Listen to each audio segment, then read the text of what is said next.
Devara team chit chat with మాస్కా Das.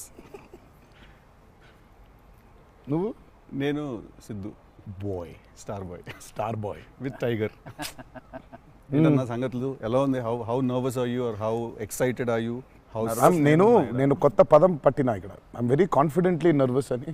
Confidently nervous అంటే nervous okay. అంటే డిగ్రీ ఆఫ్ హిట్ ఏంటి అనేది, డిగ్రీ ఆఫ్ గుడ్ ఏంటి? Good, very good, excellent, fantabulous, theatre screens blast, maybe అట్లాంటిది అనుకోవాలి. అట్లాంటిది అవుద్దా? బికాజ్ నేను మీతోటి ఇప్పుడు అంటే సరే in front of camera, but పర్సనల్గా మీతో మాట్లాడినప్పుడు కూడా మీరు 2-3 times నాతో అన్నారు like people have no clue what's coming their way అని. అంటే నాకు మోర్ దెన్ మేకింగ్ ఇదంతా we put in a lot of effort Siddhu, చాలా ఎఫర్ట్ పెట్టినాం.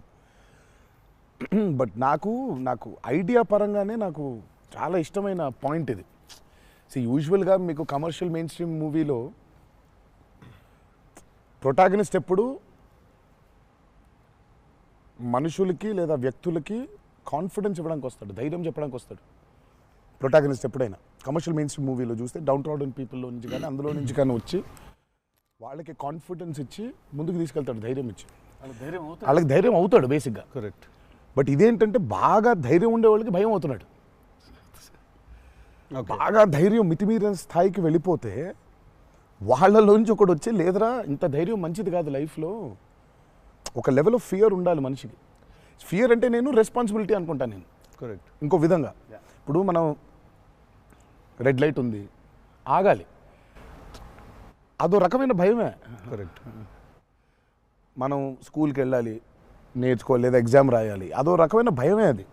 So basically every person should have healthy respect towards fear. Okay. So correct. నాకు ఆ point బాగా నచ్చింది సిద్ధు. నాకు ఐ రియలీ అంటే యూజువల్గా కమర్షియల్గా సినిమా చేసుకుంటూ పోతే మనం యాక్షన్ పెడతాము, బిల్డప్ షాట్లు, ఇవన్నీ ఇదంతా okay. But Shiva speciality of his movies is, తన మూవీస్లో మామూలుగా చూసుకుంటే చాలా మూవీస్లో కూడా ఒక మెసేజ్ ఉంటుంది. He's feels very responsible for the society. కానీ అది ఏమైపోతుందంటే ఒక్కోసారి it becomes very preachy. Correct. So ఆ ప్రీచీనెస్ అవ్వకుండా చేయడమే శివాజ్ స్పెషాలిటీ. రైట్. అందుకే I think he's excelled in always very subtle. అవును. మీ ఫిల్మ్స్లో హీరోయిజం ఇందులో అదే that was my question actually. ఇప్పుడు కొంచెం మీరు ఇంకొంచెం అగ్రెసివ్ అయ్యారు అనిపించింది సార్ ట్రైలర్ అది చూస్తే. అంటే ఎత్తుకున్న ఎమోషన్ అలాంటిది. Right. He need to be little, I won't say louder, అగ్రెసివ్గా ఉండాలి ఆబ్వియస్లీ. ఎమోషన్ ఫియర్ అంటున్నాం కాబట్టి. రైట్. భయం. సో నువ్వు ఇప్పుడు మిమ్మల్ని చూసి ఒకళ్ళు భయపడాలంటే ఏమవ్వాలి? నాకు కుదరదు నాన్న అంటే భయపడరు కదా. నాన్న అలా తప్పురా అంటే దానికి ఒక స్కేల్ ఉండాలి దానికి. కరెక్ట్. దానికి అది అందుకని ఇందులో అది లేదు. ఇక యాక్షన్ డ్రామా అని చెప్పాలి దేవరా అంటే. బేసికలీ మ్యాసివ్ టెస్టాస్టెరాన్ ఉండబోతుంది సినిమాలో బేసిక్గా, ఫైట్స్ లెవెల్లో, యాక్షన్ లెవెల్లో, and with your intensity of course. It is a very intense film, Sidhu. It's not one of those movies where it's, I mean, like it focuses. It's very intense. Right. It runs on that line. Right. That for me is అందుకే అంటున్నాను. So బాగా కాన్ఫిడెంట్గా ఉన్నాను, కానీ ఆ nervousness ఉంది. Because I really want this movie to work. Because there is so much which needs to be told ఇంకా about the movie. Right. So మేము ఎంతో కొంత చెప్పి ఆపుతున్నాము అంటే తప్పలేదు. ఇంకా మొత్తం తీసుకుంటూ పోతే దాదాపు 8 గంటలు 9 గంటల సినిమా వచ్చేది. ఓకే అన్న, హిందీ మీరే చెప్పేస్తారా డబ్బింగ్ దీనికి? హిందీ, కన్నడ మీరేనా? తమిళ్ బంద్ చేసేయండి, అయిపోయింది ఇంకా వేస్ట్. ఇంకా మేము అందరం ఏంది, ఇంకా కష్టం ఇది. కన్నడ మీరు బాంబే షిఫ్ట్ అయిపోవచ్చు కదా, మేము ఇక్కడ హీరోలుగా అప్పుడు మేము చచ్చిపోతాను నేను ఇక్కడ అన్ని భాషల్లో డబ్బింగ్ చెప్పడం ఏంటన్నా? నువ్వు షిఫ్ట్ అయిపో బాంబే కావాలంటే, నీకు వస్తుంది, నీకు వచ్చుగా హిందీ బాగానే. అంటే అంతరా 4 భాషల్లో డబ్బింగ్ చెప్పారు. హిందీ ఆతా అంటే భయ్యా ప్యాస్ డాలో. నేను ఇంకానే అక్కడికి వెళ్ళిపోయి ఇదరా అయ్యే హిందీ అనుకున్నా. Professionally what is your biggest fear sir? Of course I might not be able to make a great film, cinema success అవుతుందా లేదా, but as an artist personally నేను అసలు తాడు బొంగరం లేనిలా బతుకుతాను నేను. నాకు అంత పెద్ద ఫియర్ ఏ ఉంది. నేను ఎత్తుకున్న ఎమోషన్ రైట్ ట్రాక్లో వెళ్తుందా లేదా, ఒక్కరితో అయ్యే పని కాదు. 100 మంది ఉంటే కానీ సినిమా అవుద్ది. వీళ్ళందరినీ రైట్ ట్రాక్లో పెట్టి కరెక్ట్ అవుట్పుట్ తీయగలమా లేదా అన్నంత మించి అసలు భయం అనేది లేదు అసలు. ఇంకా అసలు భయం ఛాన్సే లేదు. అదొక్కటే భయం. సో భయం ఎంత అవసరం అని సినిమా తీస్తూ సార్ భయం భయపడే ఛాన్స్ లేదని చెప్తున్నాడు సార్. అట్లుంటది కొరటాల శివ గారితో. I'm accountable. కరెక్ట్. నాకు ఇచ్చిన జాబ్కి అసలు ఆ ఒక్క భయం ఉంటే ప్రపంచంలో ఇంకెవరికి భయం అవసరంలా. ఆ ఒక్క భయం అడుగుతుంది. కరెక్ట్. ఇంకెందుకు భయం? So accountability. యా అదే కదా భయం అంటే. అవును. ట్రూ. నీకు పని ఇచ్చారు, నువ్వు ఆ పని చేసావు భయంతో, అమ్మో ఇది అవ్వకపోతే ఏంటనే ఒక భయం ఉంది. ప్రపంచం అంతా ప్రశాంతంగా ఉంటుంది ఎవరి పని అటు చేస్తే. పక్కనోటి పనుల్లో చేయి దూర్చి ఆయన ఇబ్బంది పెట్టి ఇది పెట్టి మనం చేయక ఇంతకు మించింది ఏముంది? ఎవరి పని అటు చేస్తే అసలు భయం ఉన్నట్టే మనకు ప్రపంచంలో అంతా. ప్రపంచం అంతా అంతేగా. నీ భయం ఏంటి? నా భయం అన్న ఇంటర్వ్యూ అనుకున్నంత గ్రేట్గా రాదేమో అని భయపడుతున్నాను. విశ్వక్ చాలా కాన్ఫిడెంట్గా ఉన్నాడు. అంటే వాడు హోంవర్క్ చేసాడు. క్వశ్చన్ అడిగిన అదిరిపోయింది. వాడు హోంవర్క్ చేసి వచ్చాడు. వాడు క్వశ్చన్స్ రాసుకుని నేను రాసిన 2-3 ఓకే రైట్ అనుకున్నా. కానీ నాజే ఫ్యాన్ తెలుసుకోవాలని ఉంటుంది కదా, నిన్నేం భయపెడుతుంది. నాకైతే నేను ఆన్సర్ అయితే నాకేం లేదన్న చెప్తే నీకేం భయం? నాకేం లేదన్న. నీకు లేదు భయం? అట్లుండాలి. అట్లుంటుంది. హెల్త్ అన్న, హెల్త్ గురించి భయపడతా అంతే. మరి ఉంది కదా. అంటే వాడికి దూరిన దాంట్లో నుంచి బయటికి ఎలా రావాలని భయం ఉంటుంది. భయం లేదు ఎవరికి లేదండి. ఇతరులకు కూడా భయం ఉంటుంది. అంటే scariest thing for me is health అన్న. వేరే వాళ్ళు ఎవరన్నా కొంచెం సిక్కున్నా కూడా నాకు పాపం భయం అవుతుంటుంది.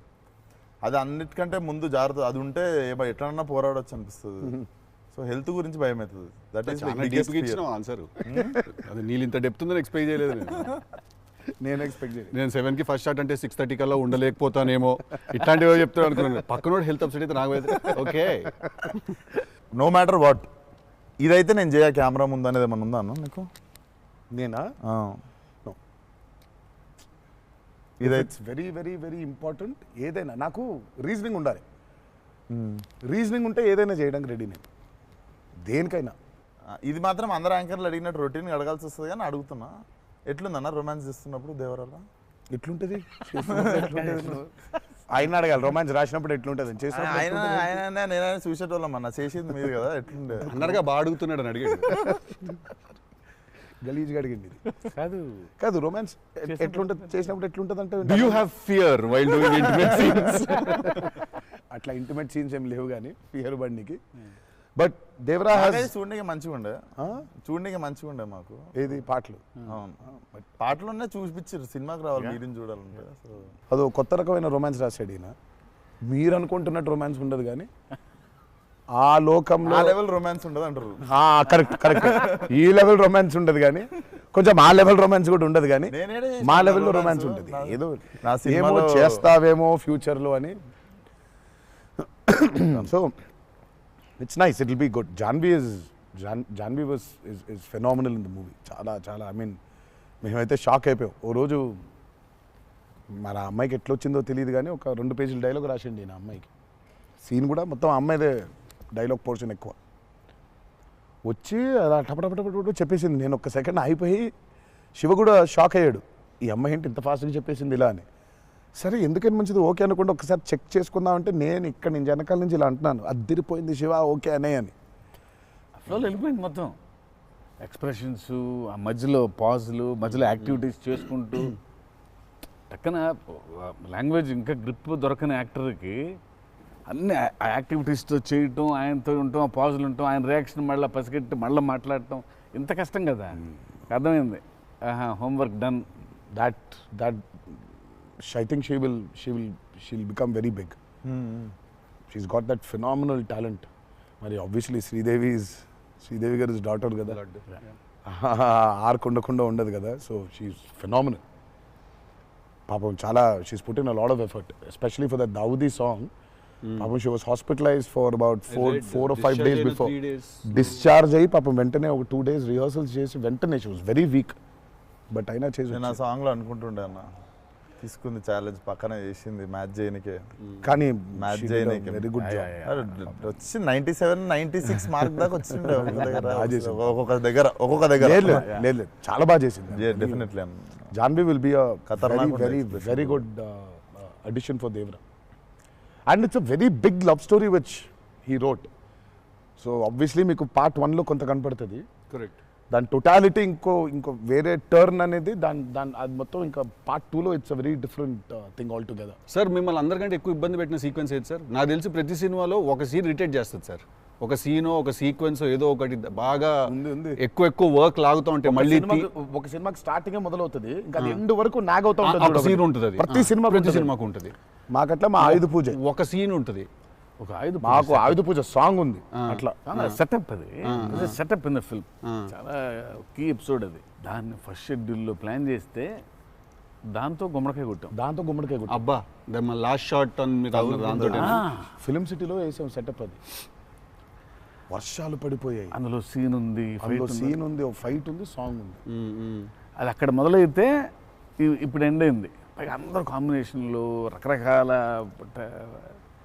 అంటే సార్ ఇది లాజిస్టికలీ చెప్తున్నారు, నేను అంటే క్రియేటివ్గా బాగా సరిపోలేదు, మళ్ళీ రాయాలి, మళ్ళీ తీయాలి, మళ్ళీ రాయాలని అలా ఏదైనా ఇరిటేట్ చేసిందా మిమ్మల్ని? ఒక సీన్ ఆర్ ఒక సీక్వెన్స్ ఆర్ ఒక కుడ్ బి ఎనీథింగ్? అంతే అంత ఇబ్బంది పడింది. కానీ షూట్ అప్పుడే కొంచెం టైర్డ్ అయింది. వాటర్ సీక్వెన్సెస్ అప్పుడు నా షాట్ బాగుండాలి, వాళ్ళ కంఫర్ట్ చూడాలి, వాటరు అనీవెన్గా ఉంటాయి, వేవ్స్, అందరు పోస్చర్స్ బాగుండాలి, సేఫ్టీ షాట్ పర్ఫెక్ట్గా రావాలి. పదే తీయలేం కదా అది. బోట్లు ఉంటాయి కదా కాదా? సాబు గారు చూడండి, ద గ్రేటెస్ట్ అసలు why did you win so many national awards? ఎందుకంటే ఆయన బోట్లు ఏదైతే తయారు చేసిండో దేవరకి, అంటే మేము స్టూడియోలో ఒక 200 feet by 150 feet water tank వేసినాం. ఇట్స్ అబౌట్ 5.5 feet డెప్త్ పెట్టి బోట్లు ట్రావెల్ అవ్వడానికి, మేజర్ యాక్షన్స్ తీయడానికి అంతా. ఆయన ద బోట్స్ హీ మేడ్ నిజంగా సముద్రం తీసుకొని వెళ్ళిపోవచ్చు. Okay, so they original functional pure functional boats. So ఆయన చేసిన బోట్స్తో వీళ్ళని ఎక్కించాం. ఓకే, ఇప్పుడు ఒక 4 బోట్లు కావాలి. సో వీళ్ళందరూ వెళ్ళడానికి మనం ఏమనుకుంటాం, బోట్లు అంటే ఇప్పుడు తెప్పిస్తారు, ఎక్కిస్తాం అనుకుంటాం కదా. సార్ తెప్పిస్తారు, లేవు మనం చేసేయటం అన్నాడు. సార్ బోట్ చేయటం ఏంటి సార్ అసలు? అది వేరే మెకానిజం కదా అంటే, అవును మెకానిజమే, బట్ ఫిజిక్స్ తెలుసు నాకు, సేమ్ మెకానిజం చేస్తాం అని చెప్పి బోట్లు తయారు చేశారు. వాటర్లో పోవాలా కానీ వాటర్ లోపలికి రావద్దు, అదే మెకానిజం.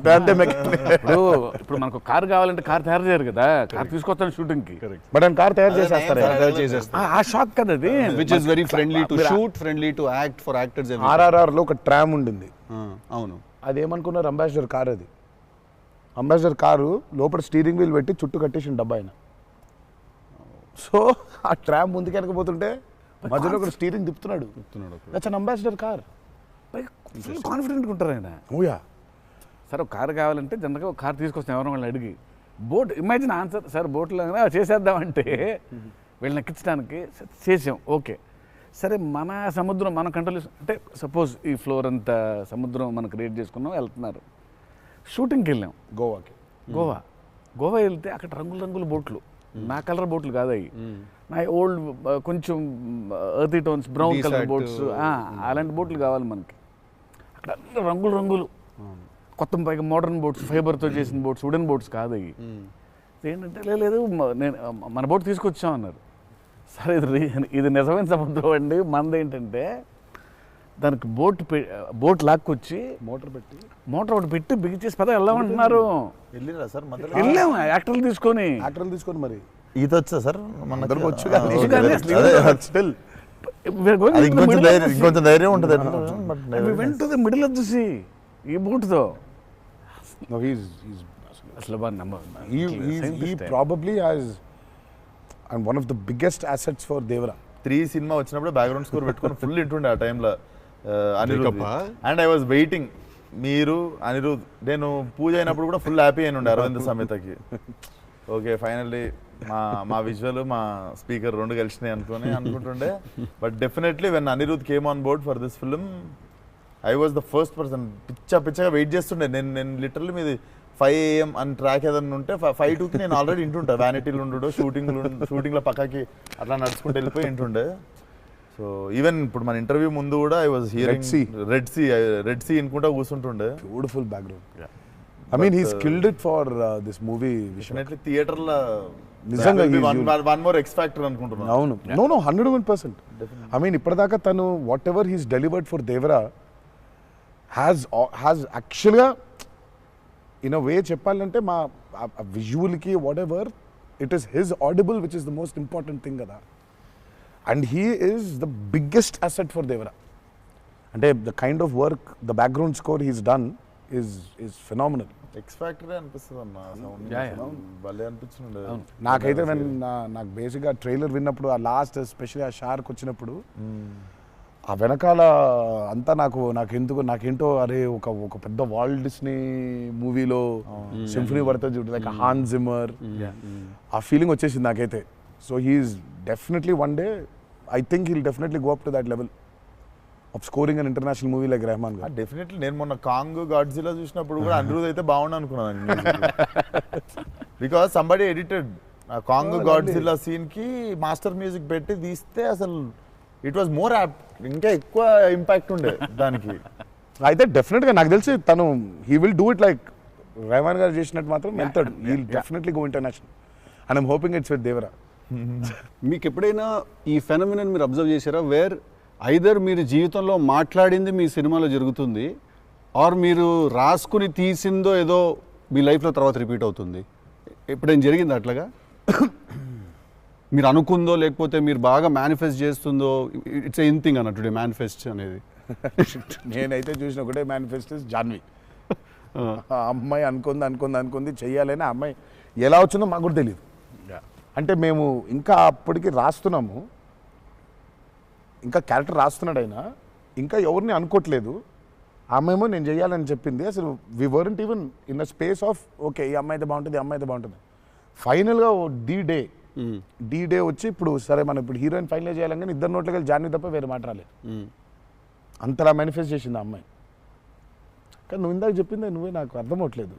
చెప్పింది జరిగింది, జరగబోయేది తెలుసుంది. కాదు మనం జీవితంలో ఇప్పుడు ఏదైనా మాట్లాడుకున్నా, ఏదైనా మనం కాన్వర్సేషన్ చేసినా, ఏదైనా అది అవుతుంది. అలాంటిది సినిమాలో జరగడం డేజావులాగా ఉంటుంది అది. అంటే గుడ్ ఎక్స్పీరియన్స్ అయితే డేజావు, బ్యాడ్ అయితే డేజాపు. అండ్ మన సినిమాలో మనం రాసుకున్నది మనం ఆల్రెడీ షూట్ చేసేసి ఏదో తర్వాత ఏదో మన లైఫ్లో జరిగితే ఇదేంట్రా అని ఒక కంపారిజన్ డ్రా చేస్తాం కదా. యాస్టీస్గా అయి ఉండకపోవచ్చు, బట్ సిమిలర్గా ఏదైనా. ప్రస్తుతానికైతే అవ్వలేదు. దేవుడి దయ వల్ల. నీకైందా కృష్ణ టిల్లుడు గారు మనోడికి అవుతాయి ఇట్లాంటి అన్ని ఐటమ్ పనులు అన్నీ కదా. అదేలా నా పిలిచి మరీ ఇజ్జత్ తీయండి. నేనే మరి అన్నా నా విశ్వాసం. నేను ఎంత చాలా క్రియేటివ్ క్వశ్చన్స్ అడుగుతుంటే వెళ్తే అలా బాడీ దొరకటాలు లేదు సార్, పాతి పెట్టడాలు లేదు సార్, లేదు ముద్దు పెట్టడాల వరకు అయి ఉంటుంది. సెలవు దేవరా సరే కొంచెం దేవరా చేసిందంతా చేసి మళ్ళీ లాస్ట్కి దేవరా 27th September రిలీజ్. ఇంకేముందన్న చెప్పండి. బాగా కష్టపడిన సీక్వెన్స్ ఏది? మీరు బాగా ఇరిటేట్ అయిపోయి కోపం కష్టం కాదు కానీ ఇరిటేట్. షూటింగ్ నేను రాను ఇంకా నేను అదే చెప్పబోతుంటే మధ్యలో ఆపిండు. నీ మ్యాటర్లోకి వచ్చింది. ఆ మేనిఫెస్టేషన్ నువ్వు వచ్చినావు, మళ్ళీ ఆయన అక్కడి నుంచి ఎక్కడో డ్రై లైఫ్ డ్రై లైఫ్ లో వెళ్తుంది ఇక్కడ మొత్తం. అది అట్లా కాదు కరెక్ట్. ఎక్కడ ఉన్నాం? గోవాలో ఫ్రస్ట్రేషన్ వచ్చేసి బీపీ పెరిగిపోయింది. నాకేందంటే అది నువ్వు అన్నావు కదా మేనిఫెస్టేషన్ ఇట్లాంటివి గలీజ్ పనులన్నీ అయితాయి నాకు. వేడి చచ్చిపోతున్నాము, సముద్రంలో అలా నవ్వుకుంటూ ఉండాలి కానీ వేడి దొబ్బేస్తుంది.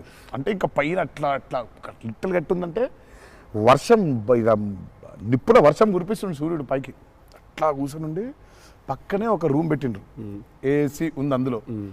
శివా పోతా ఇంకా ఒక్క షాట్ అన్నా పోతా, నేను చచ్చిపోయేలా ఉన్నాను, నేను నాకు ఒక్క సెకండ్ నిజంగా ఇంకా అబ్బాయి ప్రంతి పిల్లలు ఏమైంది నా జీవితం ఏంది కానీ నేను చచ్చిపోతానా అని అయిపోయింది. ఓకే అన్నారు. ఇక అక్కడే లుంగి ఇట్లా తీసి అఫ్కోర్స్ షార్ట్స్ ఉన్నాయి, ఆ షార్ట్స్తో పరిగెత్తిన లోపలికి పరిగెత్తి వెళ్ళి తలుపు అట్లా వేసుకోగానే ఒక్క సెకండ్ చల్లగా ఉండింది. బతికినాను రా అని చెప్పి ఆ తలుపు వేసి అట్లా బెడ్ మీద అలా పడ్డాను, కరెంట్ పోయింది.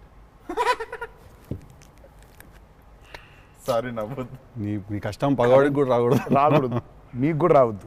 నిజంగా నాకు కరెంట్ పోయి నేను ఇంకా ఫోను, అమ్మ కరెంట్ పోయింది, ఇంటి దగ్గర జనరేటర్ లేదా, దరిద్రం చూడు. కరెక్ట్గా ఆ రోజే నిన్న ఆడు జనరేటర్ పాడైపోయింది. ఇప్పుడు బయటికి వెళ్తే ఒక టార్చర్, లోపల ఉంటేమో అవన్ అయిపోయింది ఇది. ఇక ఇప్పుడు నేను ఇప్పుడు బయట ఒక చికెన్ లాగా ఫ్రై అయిపోవాలా, తందూరు అవ్వాలా, లేకపోతే లోపల ఇడ్లీ లాగా స్టీమ్ అవ్వాలా.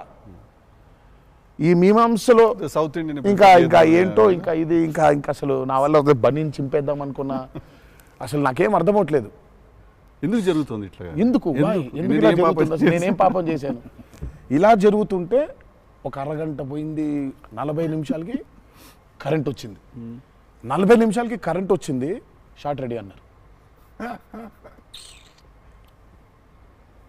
సరే ఇప్పుడు నేను చెప్తా, ఇంకా అవ్వలేదు. ఇప్పుడు ఇది ఎంతసేపు అవుద్ది వేడి? ఇది చల్లబడాలి కదా, ఇది చల్లబడే లోపు టైం లేదు. ఇది చల్లబడాలంటే ఆ రూము ఆ పర్టికులర్ మూమెంట్లో ఈజీగా 15-20 నిమిషాలు పడుతుంది. ఈలోపు షార్ట్ రెడీ అన్నారు. సరే షార్ట్ రెడీ కదా అని చెప్పి మూసిన కర్టన్ ఇట్లా తెరిచిన. షార్ట్ రెడీ కదా, శివ ఎక్కడున్నాడని చూద్దామని ఈ కర్టన్ ఇట్లా తెరిచేసరికి ఈయన రాజు సుందర మాస్టర్ పరిగెడుతున్నారు నా రూమ్ వైపు. నాకు అర్థం కావట్లేదు వీళ్ళు దేనికి ఇట్లా పరిగెడుతున్నారని. అక్కడ చల్లగుంది వద్దాం ఏమన్నా. వచ్చిన తర్వాత చూస్తే అప్పుడు ఆయన చెప్తాడు స్టోరీ ఏంటో. సార్ మాది వేరే, అందరం కలిసి భోజనం చేస్తాను, ఆ చెమటలతోనే ఇది అయింది, కరెంట్ లేదు, బయట కాలిపోతుంది, టెంట్లో కూడా బ్లాక్ క్లాత్ టెంట్లు అయ్యి తగులుతుంది, అసలు వేడి ఇటు నుంచి వస్తుంది, అలా ఉంది. మాదేంటి హీరో రూము, ఏసీ కట్టెలు వేసి ఉన్నాయి, లోపల జరిగే టార్చర్ ఇలాగా ఉందేమో అనుకుంటున్నారు మీరు అక్కడ. ఆ చిన్న దూరితే ఏదో అని. సరే కాసేపు రిలాక్స్ అవుతున్నారేమో, కట్టెలు వేసి ఉన్నాయి, ఇప్పుడు వెళ్ళి డోర్లు కొట్టి మరి తుఫాన్ వచ్చినట్టు బయట బాగోదులే అనే ఫీలింగ్లో ఉంటే వీళ్ళిద్దరు అట్లా వెయిటింగ్, ఇట్లా ఇద్దరు అలా వెయిటింగ్, కర్టెన్ ఎప్పుడు తెరుస్తాడా అర్థమైంది. చిన్న ఉన్నారు, చూస్తున్నారు మనల్ని, పరిగెత్తుదాం లోపలికి ఏసీ కోసం అని వచ్చాడు. ఎక్కడికన్నా చచ్చిపోతున్నా అన్న, అయిపో అవ్వట్లేదండి, ఇక్కడ కూడా అట్లాగింది పరిస్థితి, ఏం పెద్ద లేదు, రండి ఇదే ఇంత వేడిగా ఉంది అన్నట్టు. ఐ థింక్ మనం ఆ పేపర్ మీద రాసుకుని సెట్కి వెళ్ళి కెమెరా అంతా పెట్టిన తర్వాత కూడా we're all waiting to stumble upon one moment of honesty in that take. నా journey it's the same thing every day for every movie. మీకే తెలియదు మీరు అలా చేస్తారని? తెలీదు. అక్కడ కరెక్ట్గా వెళ్ళే ముందు ఒకటేదో దొరుకుద్ది. కరెక్ట్. ఇప్పుడు మామూలుగా దేవరాలు ఉంది, వర ఎలా ఉండాలో ఒక ఐడియా ఉంది, ఇప్పుడు దేవర ఎలా ఉండాలో దొరకట్లేదు నాకు. సో నాకు అర్థం అవ్వట్లేదు, అంటే ఇప్పుడు ఎలా ఉండాలి, బాడీ లాంగ్వేజ్ ఎలా ఉండాలి ఏంటని చంపుకు తిన్నా శివని.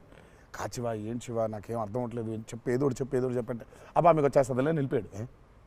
రావడం ఏంటి, కాదు శివ ఏదో నాకేం అర్థం అవ్వట్లేదు, దేవర ఏంటి, ఇప్పుడు వాడు ఎట్లుండాలి, వాడు మూడ్ సెట్ ఏంటి, వాడు మైండ్ సెట్ ఎట్లున్నాడు, ఎట్లా నడవాలి, ఎట్లా నిల్చోవాలి ఏంటి, చాలా కంపోజ్గా ఉండాలా, మరీ ఓవర్ కంపోజ్గా ఉండాలా, లేకపోతే అగ్రెసివ్గా ఉండాలా, నాకేం అర్థం అవ్వట్లేదు. ఫైనల్గా I just felt that okay ఇప్పుడు నేను I don't know, I just probably place Abhay or Bhargav there. Scene ఏంటంటే కొడుకుతో సీన్ ఉంది అక్కడ, ఇప్పుడు నేను ఎట్లుండాలి అనేది నా అర్థం అవ్వట్లేదు. సో ఇమ్మీడియట్గా I just felt that okay అసలు ఇది అంతా కాదు, దేవరాజ్ ఫాదర్ కదా, ఆ ఫాదర్ ఇన్స్టింక్ట్ తెచ్చాయి ఫస్ట్. రైట్. కొడుకుతో ఎట్లుంటున్నాడో తెలిస్తే సమాజంతో ఎట్లుంటున్నాడో అర్థమైపోతుంది. కరెక్ట్. అలా దొరికింది. బట్ ప్రతిసారి అదే కాదు. వన్ ఆఫ్ ద మోస్ట్ ఇంటెన్సా దేవరా క్యారెక్టర్ ఫాదర్ది. I definitely will say that. డెఫినెట్గా పర్ఫార్మెన్స్లో మీకు అగ్రెసివ్నెస్ కనిపించదు అట్లా, అంటే nature of Devara is not that. కానీ సముద్రం అంతా డెప్త్లో భారం మోసే క్యారెక్టర్ అది. సో ఫిలసాఫికలీ అగ్రెసివా? Yeah, very right. Philosophically is very aggressive and regal and regal. అదే అగ్రెసివ్, ఆ రీగల్నెస్ ఉంటుంది, but is very philosophically aggressive. Right. Because అంత భారం మోస్తున్నాడు యాక్చువల్గా. కొంచెం ఆ వాజ్ డిఫికల్ట్ బికాస్ ప్రతిసారి అది కనిపించాలి. సార్ అవి అన్నీ అన్నవేనా వెపన్స్?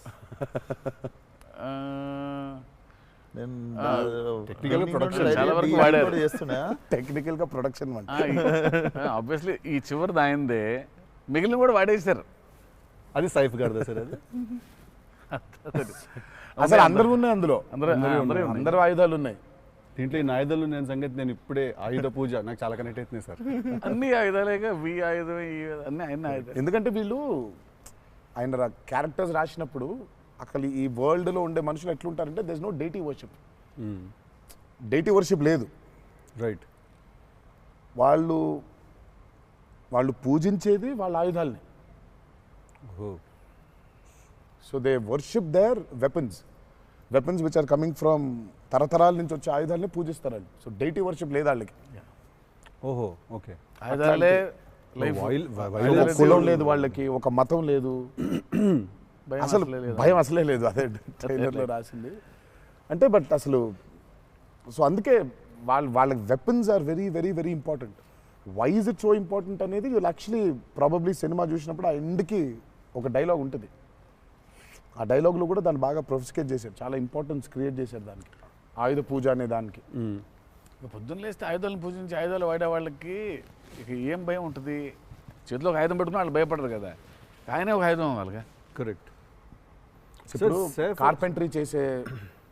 కార్పెంటరీ చేసే వర్కర్స్కి ఆ కార్పెంటరీ టూల్సే దేవుళ్ళ లెక్క. Correct.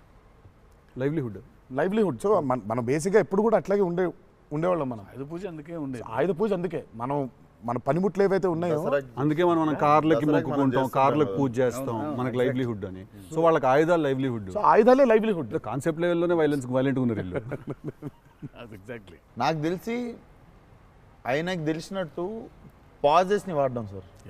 He uses pauses like బ్రిలియంట్గా వాడతారు. ఎక్కడ మామూలుగా డైలాగ్ తర్వాత డైలాగ్ చెప్పాలి అన్నది ఒకటి మైండ్లో ఉండి చెప్పుకుంటూ వెళ్ళిపోతుంటారు.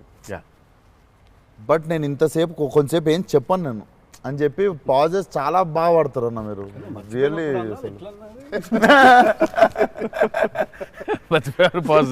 మర్చిపోయిన వెంటనే అది వేరే యాక్టర్ ఆర్టిస్టిక్ పాజ్ ఇచ్చి అలా పక్కకు ఒకసారి చూసి చెప్పరా ఏడి అది వేరే ప్రాంప్టింగ్ కోసం వేరే కట్ అంటే మొదటి నుంచి చెప్పాలి. మర్చిపోవడం అనే డైలాగు నువ్వు నాకు తెలిసి అడగొచ్చు ఎక్కడన్నా కానీ అక్కడ 3 పేజీలు 4 పేజీలు చేసే కామెడీ కూడా చేయనీడంటండి. ఫన్ కావాలన్నారు ఇంటర్వ్యూలో, నేను ఏదో ఫన్ చేస్తున్నాను. మాస్కా దాస్ అక్కడ నచ్చట్లేదు అన్న. మన ఇద్దరు ఫ్రెండ్షిప్ జెలసీ వస్తుంది. ఆ రోజు కూడా గుర్తుందా? మా ఇద్దరు ఫ్రెండ్షిప్ మీద జెలసీ ఉంది. ఓ రోజు ఇద్దరం కలిసాం. టిల్లు మనోడిది టిల్లు 2కి pre release I mean success ఫంక్షన్కి వెళ్తున్నాను, పిలవడానికి వచ్చాడు, ఉన్నాడు అక్కడ, మాట్లాడుతున్నాను. మాట్లాడిన తర్వాత విశ్వక్ గుర్తొచ్చాడు. విశ్వక్ ఫోన్ కొట్టా. విశ్వక్ ఎక్కడున్నావు అంటే, అన్న ఇక ఈయనే ఉన్నా ఆఫీస్లో. అంటే మీరు ఎక్కడున్నారు? నేను ఆఫీస్లో ఉన్నా. సిద్ధు ఉన్నాడు ఇక్కడ అంటే, నాకంటే ముందు ఆయన్ని పిలిచినవులే అన్నా నువ్వు అంటా. నేను పిలవడమే చిచ్చి. మనం బాగా ఉక్రోషం, జెలసీ. అందుకే ఇప్పుడు జెలసీ ప్రదర్శిస్తున్నాడంట. కామెడీ కూడా చేయనివ్వట్లేదు.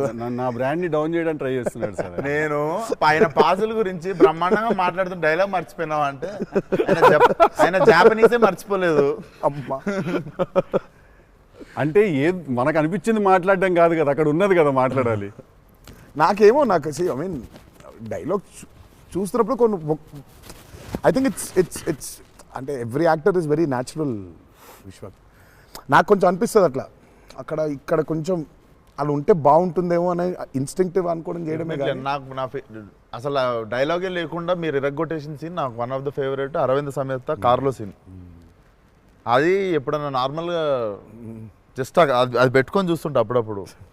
It's one of the brilliant pieces. మీరు చాలా చేసిర్రు, చాలా సినిమాల్లో చాలా చేసిర్రు. That is one of my favourite scene. ఈ షో నాకు తెలియనోడు ఎవడన్నా, వేరే భాషోడు, ఇంగ్లీష్ వాడు ఎవడో నాకు అనిపిస్తే, నేను చూడు మా యాక్టర్ ఒక సీన్ చూపిస్తాను నీకు అని చెప్పి పెట్టి చూపించే సీన్ మీద ఫస్ట్ అదే. నేను it doesn't have a language కదా, సో డైరెక్ట్ చూపిస్తాను నేను అది. అన్న మీరు క్యారెక్టర్లోకి వెళ్ళిపోతారా లేదా మధ్యలో కలుస్తారు? Do you meet the character in the middle or you become the character fully? I think I would, అంటే if me and the character don't meet, it won't take off. ఇప్పుడు శివగారి క్యారెక్టర్ రాసిందే ఎన్టీఆర్ ఎట్లుంటాడని. Correct. So obviously it has to be me meeting that character. So there needs to be a little bit of me and that. Correct. Midpoint. Or rather I would say that I think it's more of me than that. Interesting. So it's more of me than that. But what if there is a dialogue that he's written or a philosophy that he's trying to put across as a writer and a director? I'll have to believe that philosophy. But what if you don't believe it as a person? But I'll have to, then he has to make me believe in it. Make you believe in it. Yeah. So he has to make me believe in it. So he has to actually teach me why that philosophy is so important. లక్కీగా నాకు అది ఇప్పుడు నాకు అది తగ్గలేదు. ఎందుకంటే is so predictable కాదు ఆయన. ఇట్లా ఉంటాడు అని అనలేం. తక్కువ రోజు వెళ్తే మనం ఎన్టీఆర్ రంగానే ఓ మాస్టర్ అట్లా కూర్చొని ఉంటాడు, విజిటింగ్ రూమ్లో కూర్చోబెట్టి వెళ్ళేసరికి వంటగదిలో ఉంటారు. అంటే ఎక్కువ వంటగదిలోనే ఉంటా. ఇప్పుడు ఎలా ఉంటాడు, కోపం వెళ్తే ఫుల్ కెండలు, ఉంటాయి. సో ఇలా ఉంటాడు అసలు అది ఇప్పుడు లేదు అసలు. We don't know. Yeah, it's very unpredictable. సరదాగా ఉంటాడు, పిల్లలతో కాసేపు, చిన్న పిల్లలకు అన్నం పెడుతుంటారు. You don't know what At any given point of time, energy లో అయితే ఉంటారు. సో అందుకని పెద్దగా ఇలాంటిది రాయాలి, ఇలా ఉంటారు ఆయన అసలు ఆగోలేదు నాకు ఎప్పుడు. Okay okay. చిన్న బెదురుగా ఉంటుంది, అన్నీ ఉంటాయి. సో అందుకని ఆయన ఇది ఇట్లా రాయాలి అని అన్ని లెక్కలు లేవు అసలు ఎప్పుడు నాకు. బికాజ్ వెరీ క్లోజ్గా చూస్తాను కాబట్టి నేను రైట్. అది రోజు అదే నాకు కొంచెం భారం వేయడం ఇష్టం ఉండదు. ఉండదా? లూజ్ అయిపోవాలి, చాలా ఫ్లూయిడ్గా ఉండాలి. నాకు జనరల్గా కూడా లైఫ్లో అలాగే ఉంటాను కూడా నేను. ఎంత సాధ్యం ఉన్నంత వరకు కొంచెం ఫ్లూయిడ్గా ఉండడానికి ట్రై చేస్తాను. ఇప్పుడు ప్రాబ్లం ఏంటంటే ఇప్పుడు మన ఇమేజ్ని చాలా సీరియస్గా తీసేసుకొని ఇప్పుడు ముందుకి అసలు ఇంకా విశ్వాక్ అడుగు, మళ్ళీ అన్ని నేనే అడుగుతున్నాను, నువ్వేం అడగట్లేదని స్టార్ట్ చేస్తావు. ఏం లేదు సార్, ఇప్పుడు అంటే దీనికి మేము వచ్చి ఇంత చేసినందుకు ఏదన్నా ఒక ఎక్స్పెక్టర్ ఉండాలి కదా మాకు. ట్రైలర్లో లేని డైలాగ్ ఏమన్నా వినడానికి ఏమన్నా చిన్న ఛాన్స్ దొరుకుతుందా ఇప్పుడు ఏమన్నా? నేను యాక్చువల్లీ సినిమా చూస్తాను, గిఫ్ట్ హ్యాంపర్ లాంటిది ఏదైనా ఇస్తే ఇంకా హ్యాపీ అని నేను ఫీల్ జనరల్గా సార్ ఒక డైలాగ్ చెప్పండి. అదే అట్లా అడగలేదు నేను, యాంకర్ లాగా అడగొద్దని కానీ అదే అడిగిన, అదే క్వశ్చన్ అలా కాదు, అదే క్వశ్చన్. ఇది ఈ డైలాగ్ పేలుతుంది అని చెప్పలా. అసలు పంచకాంతి పంచ్ అయిపోతుంది అక్కడ. సో అందుకని నేను పర్టికులర్గా ఇది ఒక ఆడియో ఫంక్షన్లో చెప్పాల్సిన డైలాగ్ ఒకటి. నువ్వు వచ్చి ఇక్కడ చేసినందుకు నీకు డైలాగ్ కావాలంటే బిర్యానీ వండి పంపిస్తా, తిను. సూపర్. బెస్ట్ కదా, అదే బెస్ట్, అదే బెటర్. బిర్యానీ వండి ఎక్స్ ఫ్యాక్టర్ అదే నీకు. ఇక చెప్పానన్న డైలాగ్ వేసి అర్థమవుతుంది, అర్థమైంది చెప్పానని చెప్పి బాగా డిప్లొమాటిక్ గా చెప్పారు. అర్థమైంది, బిర్యానీ ఒకటేనా అని చూస్తున్నా అంతే. ఇక ఫుల్ ఇక పంచపక్ష పరమాణాల్లో ఉండాలంటే సినిమా రిలీజ్ వరకు ఆగలను. అదే 27th తర్వాత. బట్ థ్యాంక్ యూ, మీ ఇద్దరు వచ్చి మా ఇద్దరితో ఈ ఇంటర్వ్యూ అన్నది కానీ ఈ chit chat thank you so much. మాట్లాడుకుంటుంటే అంతే. Thank you so much Vishwak, thank you so much. Genuine pleasure. Wanted to meet, wanted to understand. ఇన్ని సంవత్సరాల నుంచి కష్టపడి సినిమా తీస్తున్నారంటే at least with in the industry ఉన్న మాకైతే అర్థం అవుద్ది దాంట్లో ఎంత కష్టం ఉంది ఏంటనేది. So we wish you guys all the very best. Thank you so much. Not that you need it, looks No, very promising. we need it. But I mean బయట నుంచి కావాలి ఎన్ని బ్లెస్సింగ్స్ అయినా అన్ని బ్లెస్సింగ్స్ కావాలి మాకు. ఆ విషయం మాత్రం కాంప్రమైజ్ లేదు. ఎన్ని బ్లెస్సింగ్స్ వస్తే ఇచ్చేయండి మాకు, తీసేసుకుంటాం. లుక్స్ డామ్ ప్రామిసింగ్ అన్న. Can't wait to see. Thank you. 27th September. చిల్లు కొడదాం. Done.